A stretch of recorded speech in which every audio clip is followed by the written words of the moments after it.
La petite voiture, la passion du tout-terrain, c'est tout de suite dans 4x4.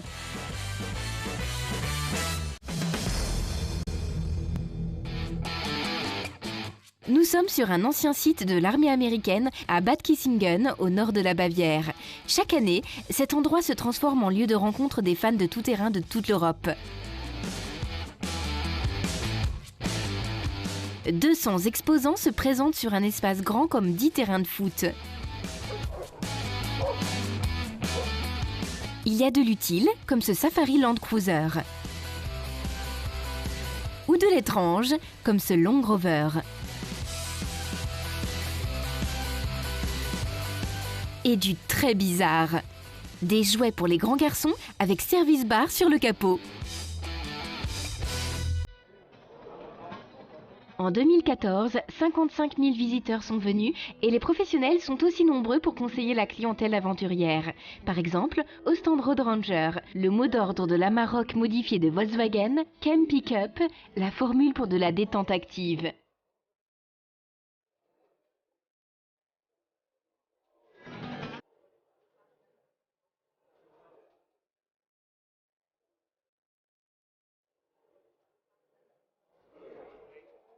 Cette BMW E30 est unique, un break au format SUV.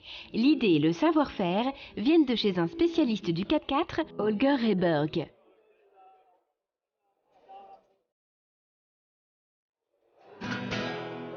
C'est fait pour attirer les gens lors des salons. Elle ressemble à une BMW série 3, mais c'est en fait une première génération de Range Rover.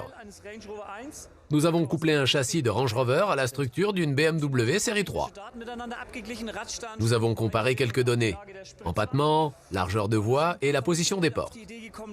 Puis, quelques personnes un peu déjantées nous ont soumis la possibilité de les combiner. Et comme mon collègue et moi sommes des fans de série 3, nous avons vérifié si ça pouvait marcher et ça l'a fait. À l'heure actuelle, le véhicule n'a pas d'autorisation de mise en circulation. En y mettant le prix, nous pourrions l'obtenir. Lorsque nous nous entraînons en dehors des routes, nous attirons les regards. Elle est très intéressante. Une voiture, tout ce qu'il y a de plus normal, quitte subitement les routes. Les participants adorent ça. Là, vous pouvez voir les pneus de cette BMW. C'est un pneu Goodyear AT, un diamètre de taille moyenne. Un diamètre que vous pourriez monter sur un crossover de taille moyenne. Il a un profil modéré.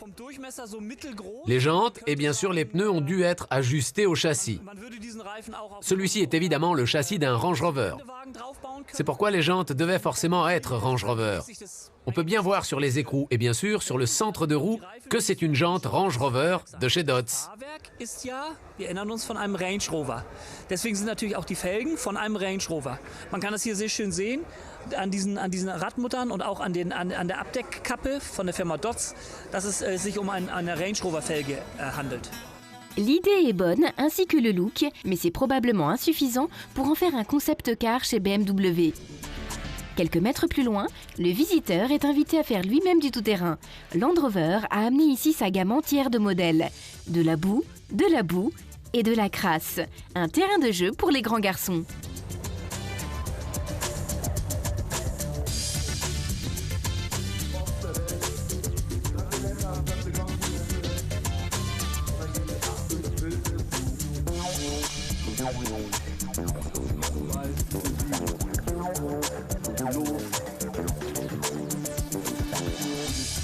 Le Land Rover Discovery surmonte facilement les passages de guet jusqu'à 70 cm.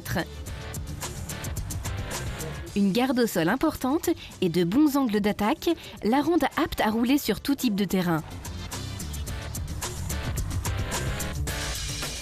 Et ce paquebot de presque 2 tonnes arrive même à grimper des inclinaisons jusqu'à 70%.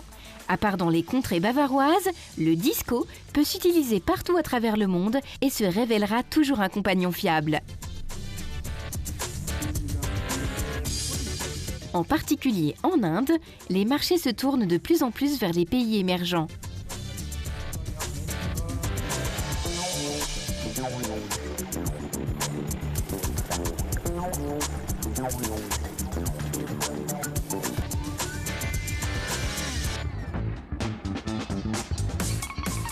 Tout terrain ne signifie pas toujours gros.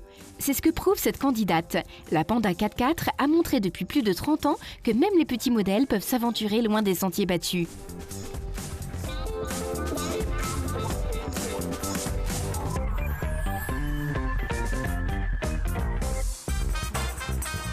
C'est là un moment très spécial. C'est l'aube d'une grande aventure, une traversée de l'Islande. Mais après tout, l'aventurier et expert en tout-terrain Volker Lapp est déjà allé dans la toundra norvégienne avec la Panda. Il a participé à des millions de rallyes et part à la chasse à ses heures perdues. C'est un habitué des SUV et la Panda 4x4 est particulièrement chère à son cœur.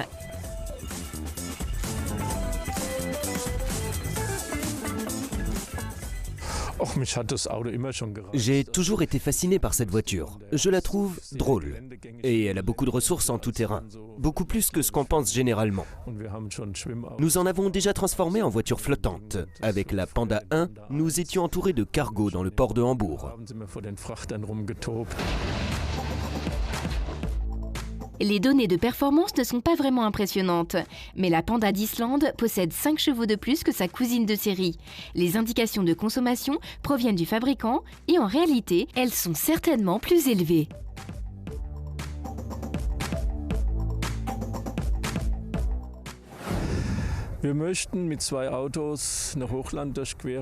Nous voulions faire une traversée des Highlands d'Islande avec 2 voitures, ce qui en soi ne va pas casser des briques. Mais avec une voiture aussi petite, ça devient intéressant. Le plus gros souci vient des rivières. Nous l'avons déjà fait à bord d'un gros SUV. Nous avions alors traversé 60 rivières. Lorsque les températures montent un peu, les glaciers fondent plus. Et vous avez alors des passages avec près d'1 mètre d'eau. C'est déjà très violent pour une Panda. Nous avons dû tester à partir de quel point est-ce qu'elle commence à flotter, parce qu'alors ça devient dangereux. Bien sûr, il y a du courant dans les rivières, et lorsque le châssis heurte les rochers, la voiture peut se retourner. Il faut examiner et décider à l'avance si vous voulez faire la traversée ou non. Lorsqu'on commence à flotter, on est tout de suite en danger de mort.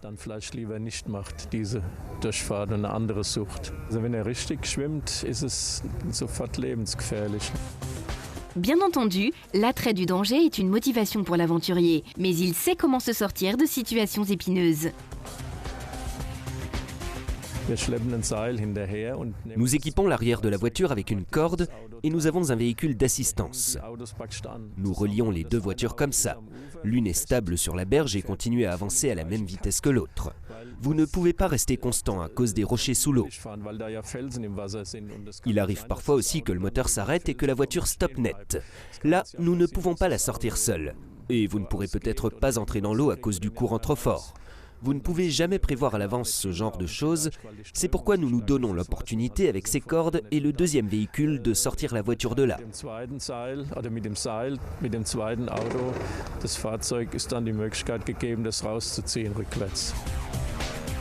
Ce qui semblerait facile pour des modèles plus grands s'avère compliqué pour la petite Panda.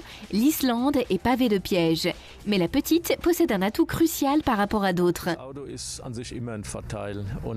Une voiture légère est toujours un avantage, bien sûr. Les grosses voitures seraient très efficaces si elles faisaient 500 kg de moins. Dans certains endroits particuliers en Islande, il y a des sols très meubles. Si vous vous arrêtez, vous ne bougez plus. C'est en fait du sable mouvant inoffensif au premier regard. Mais si vous restez immobile, vous comprendrez. Et là, on comprend l'avantage d'une voiture légère. Ich bereite mich überhaupt nicht vor. Ich kümmere mich halt die Route und kümmere mich ums Auto.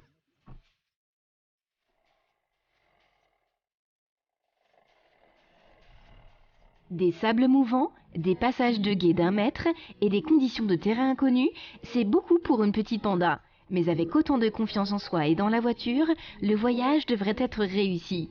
Vous découvrirez à la fin du programme ce qu'il en a été de l'expérience Panda et Volker Lapp.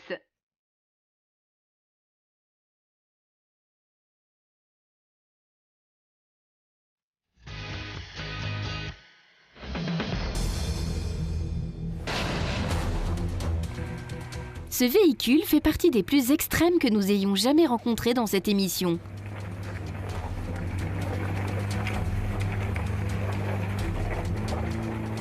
Le Volvo Laplander 6x6, une voiture complètement hors sujet en Allemagne. Il a été utilisé par l'armée norvégienne depuis 1976 et cela avec beaucoup de succès. C'est un tout-terrain convaincant. 3 litres, 106 chevaux, 6 cylindres et 3 essieux. Il ne donne pas seulement une performance brute, il donne tout. Ce transporteur de troupes mesure 5,35 m de long et 1,89 m de large. L'essieu arrière offre une belle garde au sol et les 6 roues une traction infinie. À l'intérieur, tout a été étudié pour être fonctionnel. Pas de radio, mais un chauffage, ce qui est très certainement utile en Suède. Dans la cabine, il y a de la place pour 2.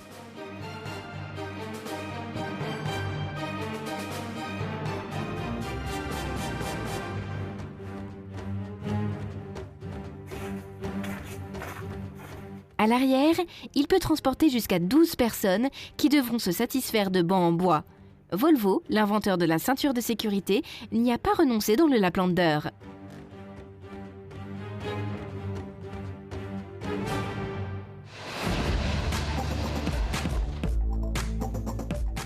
Et on ne l'arrête pas sans mal. Un moteur essence de 3 litres entraîne le Laplander.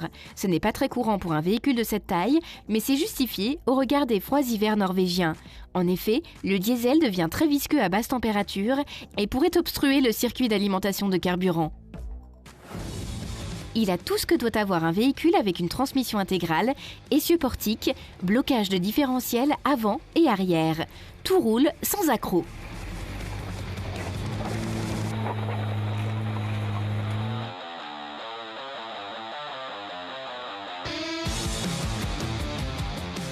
Mais comment va-t-il s'en sortir pour un arrêt en pente?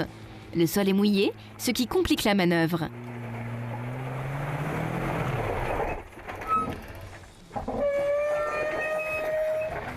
On enclenche le blocage de différentiel et le véhicule embraye immédiatement et grimpe la colline.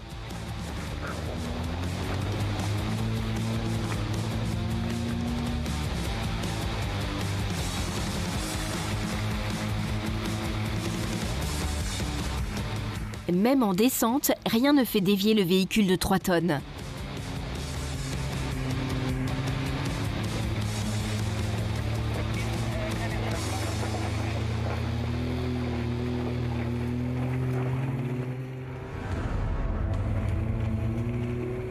Ce qui en fait un engin très particulier, c'est assurément la présence de 3 essieux.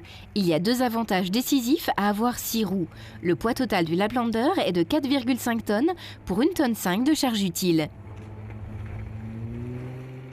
Plus de roues veut dire également une meilleure traction. Le Laplander est exténuant à conduire à cause de l'absence de direction assistée. De plus, il est très difficile de trouver des pièces détachées. Quiconque voudra acquérir un véhicule inhabituel comme celui-là devra se rendre en Suède. Là-bas, il y a régulièrement des ventes aux enchères. Le prochain véhicule fait au moins aussi bonne figure en tout terrain et est tout aussi extrême.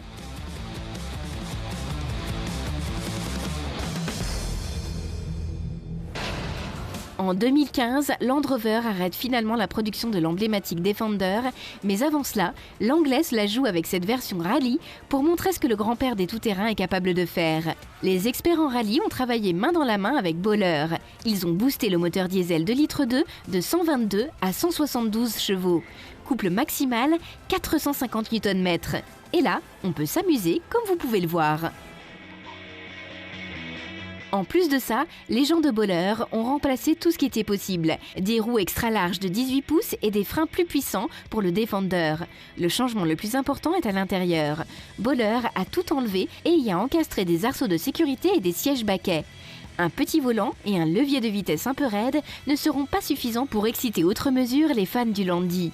Ce Defender est vraiment idéal pour un usage en rallye.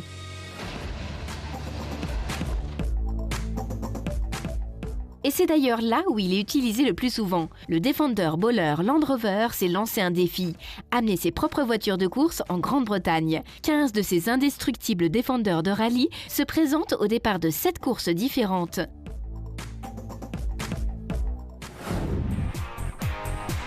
Que dire de plus ?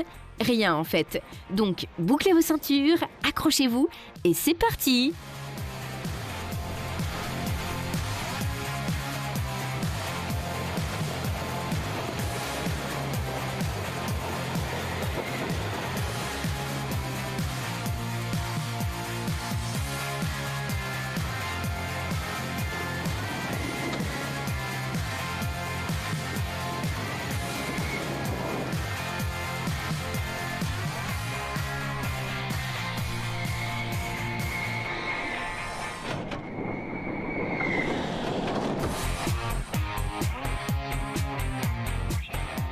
Vous pouvez refermer la bouche et vous détendre.